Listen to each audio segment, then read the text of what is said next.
दोस्तों नमस्कार, मैं हूं कवि प्रदीप पवार। आप सबका चाय पे चर्चा में स्वागत है। आज चाय पे चर्चा में हमारी मेहमान है एक ऐसा व्यक्तित्व जो नारी शक्ति को समर्पित है, नारियों के उत्थान के लिए, उनके संवर्धन, संबल, आत्मविश्वास को अभिप्रेरित करने के लिए जो कार्य कर रही हैं। महिला अधिकारिता विभाग की सहायक निदेशक, राजस्थान प्रशासनिक सेवा की अधिकारी श्रीमती मेरेंगटन सोनी, जिन्हें बचपन से ही ये संस्कार मिले कि वह नारी उत्थान के लिए कार्य करें, इसीलिए उन्हें इस क्षेत्र को चुना। और नारियों को हमेशा ये कहना कि खुद ही को कर बुलंद इतना हर तकदीर से पहले, खुदा खुद बंदे से पूछे बता तेरी रजा क्या है। आइए आज उनसे मिलते हैं। चाय पे चर्चा में हम आज महिला अधिकारिता विभाग की सहायक निदेशक सम्मानीय श्रीमती मेरेंगटन सोनी साहिबा का स्वागत करते हैं। आपका स्वागत है चाय पे चर्चा में। आज जब हम चाय पे चर्चा करना शुरू कर रहे हैं तो आपसे, क्योंकि आप यहाँ सहायक निदेशक की यात्रा, जो आपकी जीवन की यात्रा है, आरएस ऑफिसर में सहायक निदेशक बनना, ये यात्रा जो है जर्नी ऑफ लाइफ क्या रही, कैसे रही, किस तरह, अगर आप शेयर करना चाहें तो ज़रूर बताएं।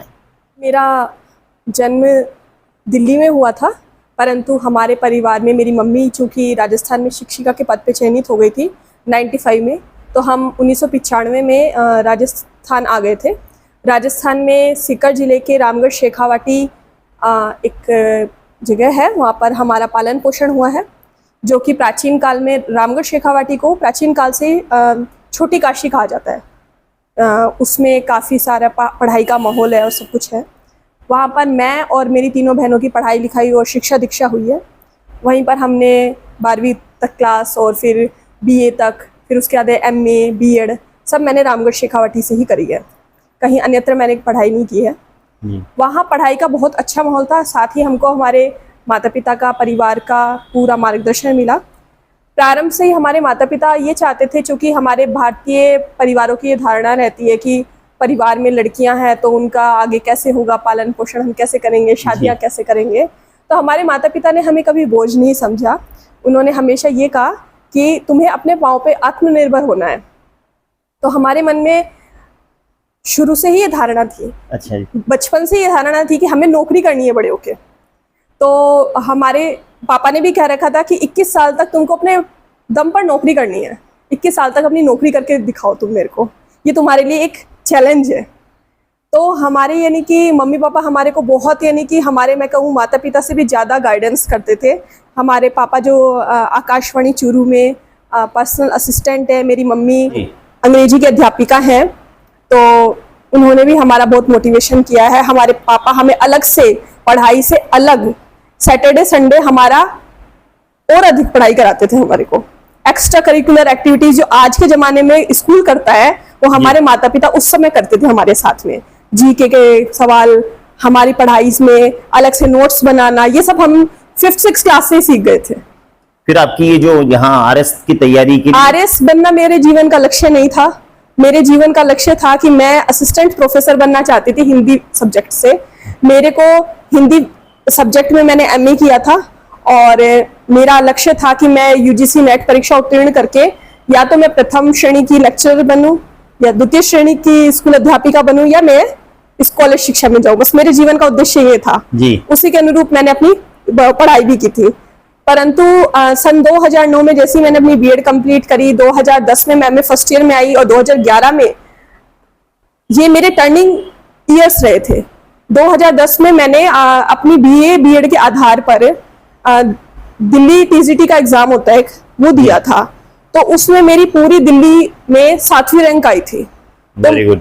तो मैं उस समय 21 साल की थी, तो मैं सेकंड ग्रेड टीचर 21 साल की उम्र में बन गई थी और मेरे को नौकरी मिल गई थी। ये मेरे लिए सबसे बड़ी खुशी थी।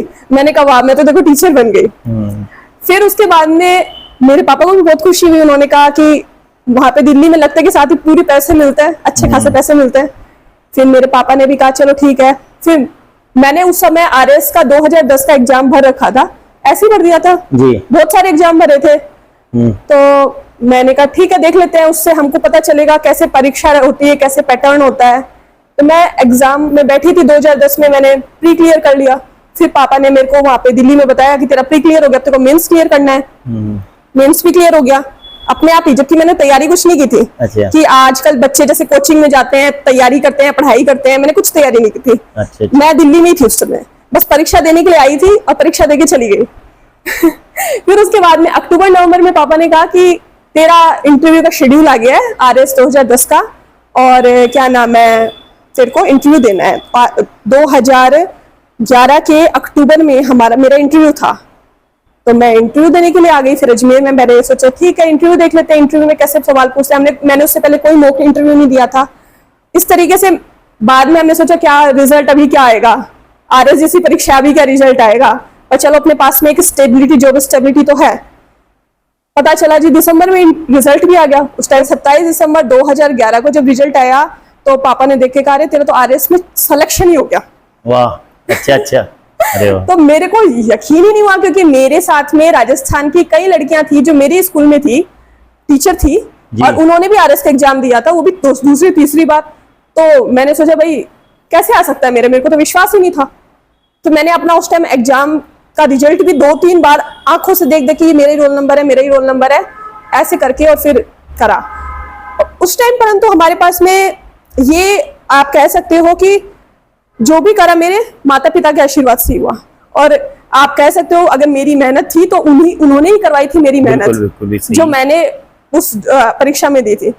फिर मैंने जो ये मेरा आज का जो मेरी पोस्ट है सहायक निदेशक महिला अधिकारिता विभाग, तो उस टाइम मेरी 5वीं वरीयता थी। मेरा ओवरऑल जो रिजल्ट आया था वो 369 रैंक थी ओवरऑल रैंकिंग, और लड़कियों में क्या थी मेरे को नहीं पता, पर मेरा यानी कि 5th प्रेफरेंस थी, ये 5वीं प्रेफरेंस थी, जिसमें मेरे को आज ये पद पे हूँ मैं। और मैं इस पद से बहुत खुश हूँ कि मेरे को भगवान ने शायद, और उसी समय ये राजस्थान में नई सेवा राज्य स्तर के जो पद होते हैं राजस्थान में RAS RPS और जो ये अपनी जो लेखा सेवा है उसके बाद इतर जो 5वीं पोस्ट पे मैंने विकास सेवा भरा था, जो BDO की पोस्ट होती है, और यानी कि 5वीं पोस्ट पे ये थी मेरी आज की पोस्ट। तो इस तरीके से मेरी ये जर्नी रही, बड़ी अच्छी आपकी ये जर्नी रही। अच्छा, आपके परिवार में और लोग भी इसी रास्ते पे चले या अन्य रास्ते पे चले? आप कह सकते हो कि मेरे से इंस्पायर होके मेरी जो 2 बहनें थी वो भी इसी रास्ते पे चली बाद में। अच्छा। उसी साल मेरी बहन ने भी IAS का एग्जाम दिया था, तो 2011 के IAS का जो रिजल्ट था उसमें मेरी बहन जो है अभी वर्तमान में रेलवे सुरक्षा बल में सीनियर डिविजनल कमिश्नर अहमदाबाद की पोस्टिंग पे है। और मेरी जो सबसे छोटी बहन है उसने RS 2013 का एग्जाम दिया था, वो उसको हम दोनों बहनों ने तैयारी कराई। अच्छा। तो उसने अभी वो वर्तमान में ADM चूरू के पद पर कार्यरत है। तो हम तीनों ही बहनें इस प्रकार से जर्नी में रहे हैं। चलिए, एक अच्छी बात आपने भाई, वो आप बहनों ने सभी परिवार की एक लाइन जब आप हुई तो सब लोग एक अच्छे और बेटियां जब नाम करती तो इस तरह करती है कि भी साबित हो गया। अब ये बताएं, आपकी जो आपका विभाग है महिला अधिकारिता, ये महिला अधिकारिता विभाग महिलाओं के अधिकार के लिए कैसे काम करता है? देखिए, महिला अधिकारिता विभाग न केवल महिलाओं के अधिकारों को संरक्षित करने के लिए है, बल्कि महिला अधिकारिता विभाग की स्थापना इसलिए की गई थी ताकि महिलाओं का सर्वांगीण विकास हो सके। अच्छा। ये महिलाओं के अधिकारों को संरक्षित करने के लिए है, ना कि महिलाओं के अधिकारों को अतिक्रमण जो आजकल थोड़ा थोड़ा हो रहा है उसके लिए नहीं है। हम उन महिलाओं का अधिकारों का संरक्षण करते हैं जो वास्तव में समाज से पीड़ित है, संकुचित है, अभी भी वर्तमान धारा से कटी हुई हैं, और जिनका वास्तविक रूप से शोषण हो रहा है, उनके लिए हम कार्य कर रहे हैं। और उसमें महिलाएं भी शामिल है, किशोरी बालिकाएं भी शामिल है। हमारा महिला अधिकारिता विभाग आपको एक तरीके से नाम से लगेगा कि पुरुषों के खिलाफ नहीं है, ये महिलाओं का संरक्षण करता है। ये एक उनके सर्वांगीण विकास के लिए विभाग बनाया है सरकार ने। ये उनके लिए अधिकार से तात्पर्य हर व्यक्ति राइट से लेता है कि this is my right, this is not the right, this is built for the responsibilities also.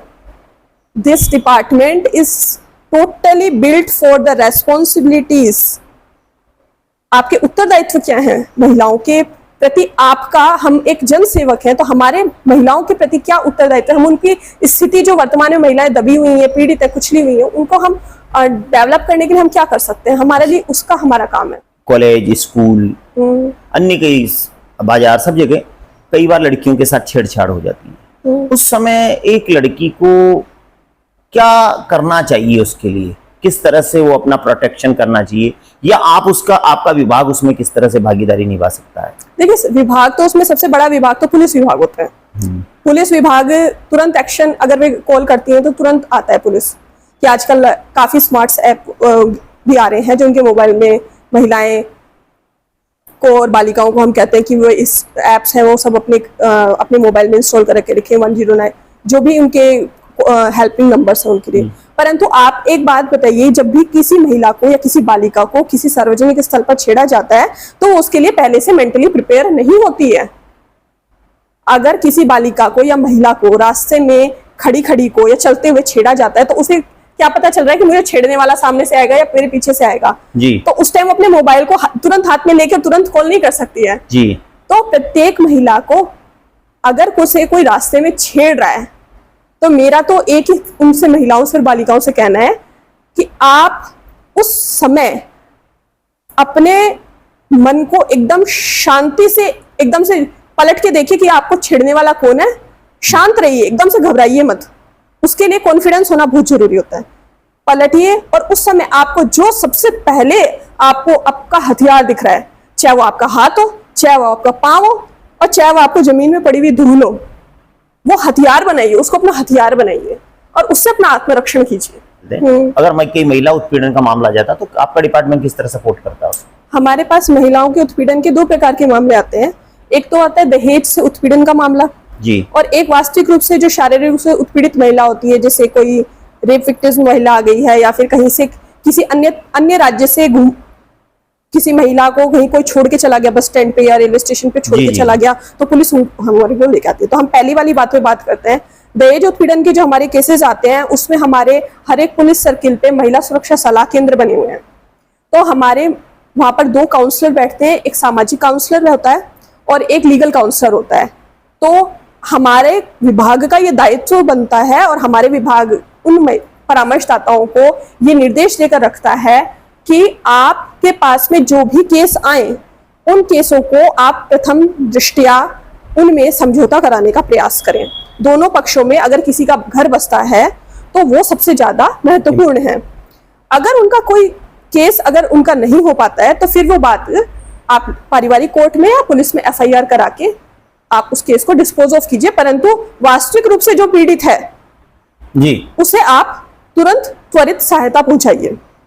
दूसरे प्रकार का केस आता है अगर हमारे पास हिंसा का, कि अगर कोई रेप विक्टिम महिला आती है, शारीरिक मानसिक रूप से भी पीड़ित अगर कोई महिला आती है, उसके परिवार वाले उसको बहुत परेशान कर रहे हैं, रात को उसको घर से बाहर निकाल दिया है या फिर उसके ससुराल वालों ने उसके साथ में शारीरिक हिंसा करके उसे घर से बाहर निकाल दिया है, या कोई महिला होती है जैसे दिल्ली की या बिहार की या यूपी की महिला है, वो टोंक में किसी हमको अनजान स्थान पे मिलती है, तो पुलिस के माध्यम से हमारा एक सखी केंद्र चलता है जनाना अस्पताल के 2य तल पर। तो वहां पर उस महिला को आश्रय दिया जाता है। भारत सरकार के माध्यम से हम उस केंद्र को मिशन शक्ति योजना के अंतर्गत चलाते हैं और हमारे विभाग का ये स्पष्ट निर्देश है कि अगर कोई महिला इस प्रकार से आती है तो उसे तुरंत त्वरित चिकित्सकीय एवं कानूनी सहायता प्रदान की जाए। उसमें हमारा हेल्प चिकित्सा विभाग भी करता है, पुलिस विभाग भी करता है, हमारा खुद का विभाग भी उसकी तुरंत जो भी उसका प्रथम दृष्टया रिपोर्ट होती है उसको वहाँ पे जो काउंसलर्स रहती हैं वो लिखने का काम करती हैं और उसको पूरी तरह से हम 5 दिन तक अस्थायी आश्रय प्रदान कर सकते हैं। आगे अगर हम उसको और भी अगर उसका आश्रय बढ़ाना चाहते हैं 10 दिन तक का, तो वो हम SDM साहब की परमिशन से बढ़ा सकते हैं। परंतु अगर उसका परिवार वाला उसको बिना यानी कि परिवार वाले या फिर उसको पास में कोई आश्रय नहीं होता या फिर वो खुद अपने परिवार के पास नहीं जाना चाहती तो उसे नारी निकेतन में रिहेबिलिट किया जाता है। ये जो छोटी छोटी बालिकाएं हैं आजकल आपको सुनने में आता है, छोटी बच्चियां आती 7-8 साल की, उनको सुरक्षा देने के लिए, उनको मोटिवेट करने के लिए, उनका मनोबल बढ़ाने के लिए जो जिस तरह आपका गुड टच बेड टच भी चलता है, उसके अतिरिक्त आप क्या सलाह देना चाहेंगे? उन्हें कैसे घर में तैयार करना चाहिए माँ बाप को? देखिए, ये तो एक थोड़ा साइकोलॉजिकल प्रश्न है। आपने उसका उत्तर खुद ही दे दिया, गुड टच बैड टच। ये आजकल प्रत्येक स्कूल में बालिकाओं को सिखाया जा रहा है, गुड टच बैड टच। ना केवल बालिकाओं को, बालकों को भी सिखाया जा रहा है, बच्चों को, लड़कों को भी सिखाया जा रहा है ये चीज। जी। अब हम दूसरी बात है, आपने पूछा है प्रश्न कि घर में कैसे तैयार किया जाना चाहिए। तो देखिए, सब प्रत्येक व्यक्ति के घर का माहौल अलग होता है। अगर उसके घर में कोई छोटी लड़की है, तो मैं तो कहती हूँ बल्कि लड़का भी है अगर कोई, तो उनको तैयार करने के लिए हमें उनके सामने कुछ आर्टिफिशियल सिचुएशंस भी लगाकर उन्हें उसके अकॉर्डिंगली उनका माइंड सेटअप करना पड़ेगा। आर्टिफिशियल सर्कमस्टांसेस आप क्रिएट करेंगे, तब जाके उन बच्चों को उसको लगेगा कि हाँ नहीं, ये वास्तव में इस प्रकार से अगर सिचुएशन आ जाए तो हम क्या करेंगे। तो उसमें आप उनका रिएक्शन भी जान सकते हो और उसका कैसे भी उसका इम्प्लीमेंट कर रहे हैं बच्चे, उस चीज को भी आप जान सकते हो। तो ये अगर आप घर पे तैयारी की बात करो तो घर पे तो ऐसी तैयारी होती है। इसके अलावा आप बच्चों को ये भी बता सकते हो कि भाई मान लो आप उनको किसी शादी में लेके जा रहे हो या आप किसी पारिवारिक उत्सव में लेके जा रहे हो, तो आप जहां तक है ये जेन्युइन रूप से आप बच्चों की सुरक्षा जेन्युइनली सुनिश्चित करें, क्योंकि वर्तमान समय में लड़का और लड़की जो छोटे बच्चे हैं उनकी सुरक्षा आज के युग में ही नहीं, आज से 10 साल पहले वाले युग में भी करते थे सब। बच्चे बच्चे होते हैं, उनकी सुरक्षा हमारे ही हाथ में है। लड़कियों की सुरक्षा को लेकर के बहुत सारी बातें होती है। लड़की को ये सिखाया जाना चाहिए, आत्मरक्षा सिखाना चाहिए, ये और ऐसा किया जाना चाहिए, वैसा किया जाना चाहिए। क्या ऐसा संभव नहीं है कि लड़कों को सिखाया जाए जिससे कि ऐसी सिचुएशन कम पैदा हो? अगर मैं इसका आपसे एक प्रश्न पूछती हूँ, इसमें आपसे ही प्रश्न पूछती हूँ, क्या ये सवाल जेंडर न्यूट्रल नहीं हो सकता? मतलब आपने कहा लड़का और लड़की, जी, ये समाज ने लड़का और लड़की बनाए है ना। हमारे समाज में दो हैं, या तो लड़का होएगा पैदा या लड़की पैदा होएगी। आप प्राचीन समय में देखिए, लड़का और लड़की का भेदभाव नहीं किया जाता था। परवरिश में लड़कियों को भी वही चीजें सिखाई जाती थी, तलवारबाजी, घुड़सवारी, अस्त्र शस्त्र की शिक्षा, शास्त्र की शिक्षा जो राजकुमार को सिखाई जाती थी वही राजकुमारी को सिखाई जाती थी। चाहे हम वर्तमान में मध्य युग तक लें, क्योंकि हिस्ट्री मेरा सब्जेक्ट रहा है तो इसलिए मेरे को इसका पता है। अपने उदाहरण भी लें तो काफी सारे उदाहरण अपने को इतिहास में मिल जाएंगे। संस्कार व्यक्ति के घर से आते हैं, ये घर पर डिपेंड नहीं करता कि उनका बच्चा कैसे बनेगा। आपका कर्तव्य है आपके बच्चे को संस्कार देना। आपके बच्चे ने उस चीज को अडॉप्ट किया है नहीं किया, वो आपके बच्चे पे डिपेंड करता है। अगर संस्कार देंगे उसके बावजूद वो सीखेगा, ये उस बच्चे पे निर्भर करता है। उस बच्चे पे निर्भर करता है। इसलिए परिवार तो शिक्षा अपनी देगा, लेकिन उसके बाद वो बच्चा आप तो चाहते हो कि भाई मेरा बच्चा बड़े होकर अच्छे पद पर जाए, अच्छा बच्चा बने, संस्कारी बच्चा बने, परंतु क्या आपके दिए हुए कल को ये आपके संस्कारों पर प्रश्न है क्या कि आपने संस्कार अच्छे नहीं दिए जिसके कारण से आपका बच्चा ऐसा बना है? ऐसा कहा जाता है, परंतु हर एक व्यक्ति का व्यक्तित्व बनता है, तो वो संस्कारों से नहीं बनता है, वो उसके आसपास के माहौल से भी बनता है। केवल परिवार ही जिम्मेदार नहीं है उस चीज के प्रति कि परिवार का ही संस्कार उस व्यक्ति का व्यक्तित्व बनाएगा। उस व्यक्ति का व्यक्तित्व, मैं व्यक्ति का जिक्र कर रही हूँ, व्यक्ति में लड़का और लड़की दोनों आ रहे हैं, तो व्यक्ति का व्यक्तित्व बनता है उस, यानी हर एक व्यक्ति का व्यक्तित्व उस मिक्स होता है उसके पारिवारिक संस्कारों से, प्लस उसके उस चीज को, उस भाव को एडप्ट करने में और उसके आसपास की सराउंडिंग में, यानी उसके आसपास के उसके माहौल में कि उसके दोस्त कैसे हैं, उसके पड़ोसी कैसे हैं और उसका परिवार कैसा है, और वो उस चीज को खुद कैसे अपने अंदर मिला के क्रिएट कर रहा है। क्योंकि एक टीचर होता है क्लास में, वो 50 बच्चों को या 40 बच्चों को एक ही भाव से पढ़ाता है, पर एक बच्चे के 100 में से 100 नंबर आ रहे हैं और एक बच्चे के 100 में से 50 नंबर क्यों आते हैं? ये बात है ना जी। वो तो खैर उसकी अपनी एफिशिएंसी, ग्रहण करने की योग्यता रही है ना। तो मैं यहीं पे इस चीज को बाइफरकेट कर रही हूँ। हमको अपने बच्चों को सिखाने में कमी नहीं रखनी चाहिए। हमको लड़कों को भी वही चीज सिखानी चाहिए और लड़कियों को भी वही चीज सिखानी चाहिए। हमको कल को अपनी लड़कियों को राजकुमारी परी से एक्स्ट्राऑर्डिनरी नहीं बनाना, और हमको अपने लड़कों को राजकुमार और राजा से ज्यादा एक्स्ट्राऑर्डिनरी नहीं बनाना। मतलब हमें उन्हें वास्तविक मनुष्य ही बनाना है, राजकुमार राजकुमारी नहीं बनाना हमको। उनको धरातल की यथार्थ में चलने के लिए कि एक चीज को 10 रुपए कैसे कमाए जाते हैं, आप कमा के लाओ, अपने बच्चों को बोलो कि आप 10 रुपए कैसे कमा के लाओगे, ये चीज सिखाइए। जब तब उनको पता चलता है कि हमारे माता पिता कितना संघर्ष करते हैं। बिल्कुल, बहुत अच्छी बात आपकी। हाँ।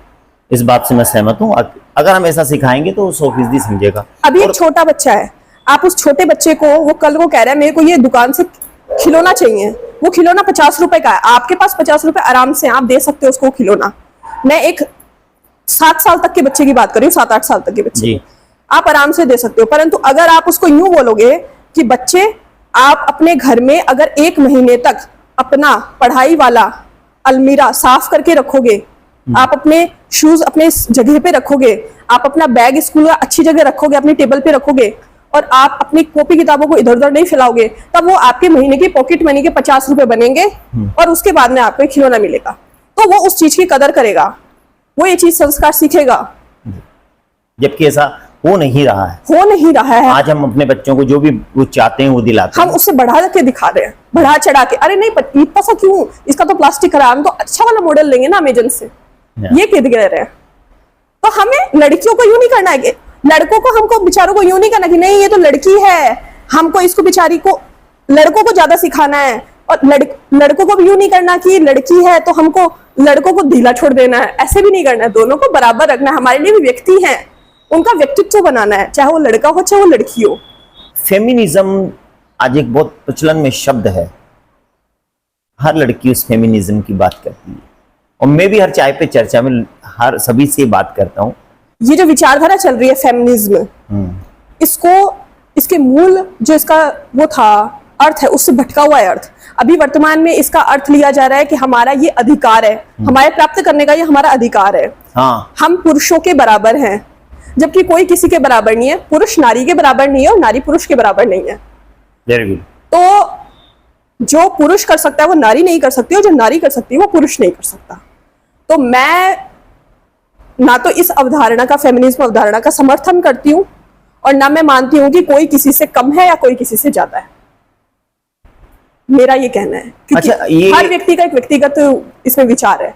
अच्छा, सभी का अपना अपना विचार है। हाँ, और अगर कोई ये कहता है कि हमारे अधिकारों का हनन हो रहा है, हम फेमिनिस्ट हैं, फेमिनिस्ट शब्द से वो अभिप्राय कर रही है वे, तो फेमिनिस्ट एक तरह से ज्यादातर नेगेटिव वे में ही प्रयुक्त हो रहा है, जबकि नहीं होना चाहिए। आए दिन खबर आ रही है, वह इस समय में ज्यादा आ रही है कि कभी पति पत्नी की हत्या कर देता है, पत्नी पति की हत्या कर देती है। एक माहौल जो इस प्रकार का जो आ रहा है, उसके बारे में आप क्या कहना चाहेंगी? देखिए, ये वास्तव में एक तरह से कह सकते हैं समाज में गिरता हुआ माहौल आ रहा है। कोई रिश्तों में अगर पति पत्नी के रिश्तों में ही इस प्रकार का तनाव अगर समाज में आ रहा है, और ज्यादातर पत्नी है वो पति की हत्या कर रही है या पति पत्नी की हत्या कर रहा है, तो मैं मानती हूँ वास्तव में समाज में गिरते हुए जो नैतिक मूल्यों का पतन है, ये उसकी ओर रेखांकित हो रहा है। नैतिक मूल्यों का पतन भी कह सकते हो आप, और अवसाद, निराशा, कुंठा और शीघ्रातिशीघ्र सब कुछ प्राप्त करने की अभिलाषा, उनकी ओर ये चीज रेखांकित हो रही है। और जहां पर और भी कुछ नहीं है, तो और भी कई चीजें हमारे समाज में देखने को आ रही है, जैसे एक्स्ट्रा मैरिटल अफेयर, उसके कारण से भी हो रहा है ये सब कुछ। मैं इसमें ये कहना चाहती हूँ कि इसमें मैं एक अगर कोटेशन अगर आपको बताना चाहूँ तो आप बताइए। मैंने थोड़े दिन पहले कहीं सुना था, किसी का महान लेखक का कहना था कि सतयुग में देव और दानव दोनों अलग अलग थे, उनके लोक अलग थे। जी। त्रेता युग में देव और दानव दोनों अलग अलग देह में थे। द्वापर में देव और दानव दोनों मनुष्य देह में ही थे, परंतु कलयुग में देव और दानव दोनों मनुष्य की ही देह में हैं। ये आप पे डिपेंड कर रहा है कि आप किसका परसेंटेज बढ़ाना चाह रहे हो। तो अगर आप दानव वाला परसेंटेज बढ़ाना चाह रहे हो तो समाज में आपको इस प्रकार की खबरें देखने को मिलेंगी, और अगर आप देवता वाला परसेंटेज बढ़ाना चाह रहे हो तो आप समाज में संतुलन ला सकते हो। क्योंकि वर्तमान में देव और दानव जो भी है वो हमारे मन के अंदर ही है, हमारे ही अंदर है।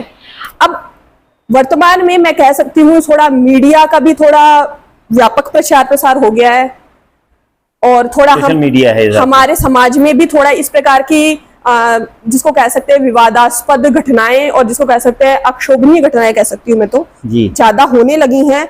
जिसके कारण से क्या हुआ है कि जरा सी बात पे मनुष्य अपने खुद के जो मनुष्य जीवन उसको मिला है उसकी वो कदर नहीं कर रहा। तो मैं सोचती हूँ कि इसके लिए थोड़ा हमारे सब संस्कृति का जो पतन हुआ है, नैतिक पतन हुआ है, वो थोड़ा इसमें इसके लिए हो सकता है कि इसके कारण से ही हो रहा है सब कुछ। अच्छा, आपका जो विभाग है महिला अधिकारिता विभाग, वो इस परिप्रेक्ष्य में यानी महिलाओं के, जब आप कह रहे महिलाओं के उत्थान के लिए काम करता है, तो इस परिप्रेक्ष्य में आपका महिला अधिकारिता विभाग क्या करता है? मतलब जो महिलाओं को इस तरह का जो संबल मिले या उनके नैतिक विचार ऊपर हो, उसके लिए क्या कार्य कर रहा है?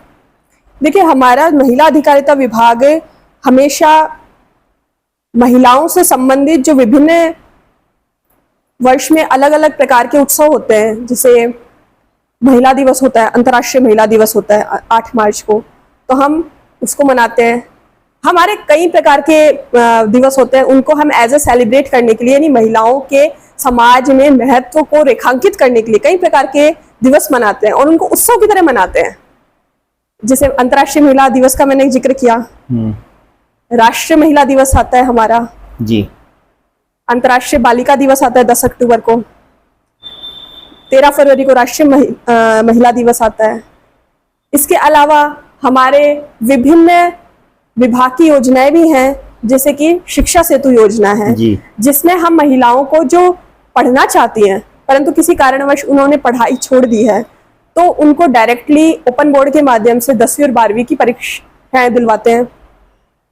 हमारे निःशुल्क कंप्यूटर प्रशिक्षण कोर्स हैं, आधारभूत कंप्यूटर प्रशिक्षण कोर्स, जैसे RSCAT है, RSCFA है, RSCSEP है। तो इन कोर्स को करके महिलाओं को, कई महिलाएं ऐसी हैं हमारी जिन्होंने ये कोर्स करे हैं, अच्छी कंपनीज में जॉब पाई है, अच्छे कोई तो आजकल तो सरकारी संस्थानों में भी इनको प्राप्त करने की, इनकी क्वालिफिकेशन अनिवार्य योग्यता में गिनी जाती है। हमारा महिला अधिकारिता विभाग सारे कोर्स निःशुल्क प्रशिक्षित करवाता है, निःशुल्क रूप से जिनका चयन होता है मेरिट में इनका, उनको निःशुल्क रूप से चयन कराता है। इसके अलावा सामूहिक विवाह अनुदान योजना है, जिसमें हम विभाग के द्वारा उन महिलाओं को 21,000 रुपए की अनुदान राशि उन महिलाओं के खाते में दी जाती है, जो कि सामूहिक विवाह के माध्यम से, अनुदान के माध्यम से वो विवाह कराते हैं। इसके अलावा हमारे विभाग की महिला सुरक्षा सलाह केंद्र और सखी वन स्टॉप सेंटर है, सखी केंद्र है, जिसमें हम पीड़ित महिलाओं का त्वरित और स्थायी समाधान कराते हैं। ऐसी कई योजनाएं हैं। अच्छा, नहीं, अभी जो महिलाओं की सुरक्षा, महिलाओं का मतलब महिला का, नारी शक्ति का विकास और इनके लिए जो कानून अभी बने हुए हैं, आप उसके अतिरिक्त ऐसा कोई चाहती हैं कि ऐसा कानून बने जिससे महिलाओं को और लाभ हो जाए? अभी तो बहुत सारे कानून हैं। अच्छा, कानून उसमें से बहुत है, खूब है वो, बहुत है। अच्छा। अतिरिक्त लाभ हो रहा है महिलाओं को उनसे। अच्छा, अच्छा, महिलाओं को अतिरिक्त लाभ, ये बढ़िया बात है आपकी महिलाओं। अच्छा, आपके विभाग का लाभ लेने के लिए प्रत्येक जो महिला है वो आपसे कैसे जुड़ सकती है? हमारे विभाग का कार्यालय हर एक डिस्ट्रिक्ट हेडक्वार्टर पे है। जैसे टोंक में हमारे जो कार्यालय है वो सर्किट हाउस के पास, जनाना हॉस्पिटल के पास वाली रोड पे सर्किट हाउस के पास जो बिल्डिंग है उसके द्वितीय तल पर महिला अधिकारिता विभाग स्थापित है। अगर किसी महिला को किसी भी प्रकार की कोई समस्या है या कोई महिला अपनी खुद की उन्नति के लिए कुछ करना चाहती है, तो वो हमारे डिपार्टमेंट में आ सकती है। किसी भी प्रकार का उसको समस्या हो तो हमसे पूछ सकती है। धन्यवाद आपको। ये थी मेरी कटन सोनी, जो महिला अधिकारिता विभाग की सहायक निदेशक है। इन्होंने बताया कि किस तरह से महिलाएं अपने जीवन को संवार सकती हैं, आगे बढ़ सकती हैं, आत्मबल मजबूत कर सकती है, सुरक्षा प्राप्त कर सकती है। इस सब में महिला अधिकारिता विभाग उनको सपोर्ट करने के लिए तत्पर रहता है। तू अनंत की परिचायक और शक्ति की अवतारी है, फिर कैसे कोई श्रृंगार तेरे वजूद पे भारी है। आप सबको एक बार फिर से धन्यवाद। आप देखते रहें चाय पे चर्चा। जय हिंद, जय भारत।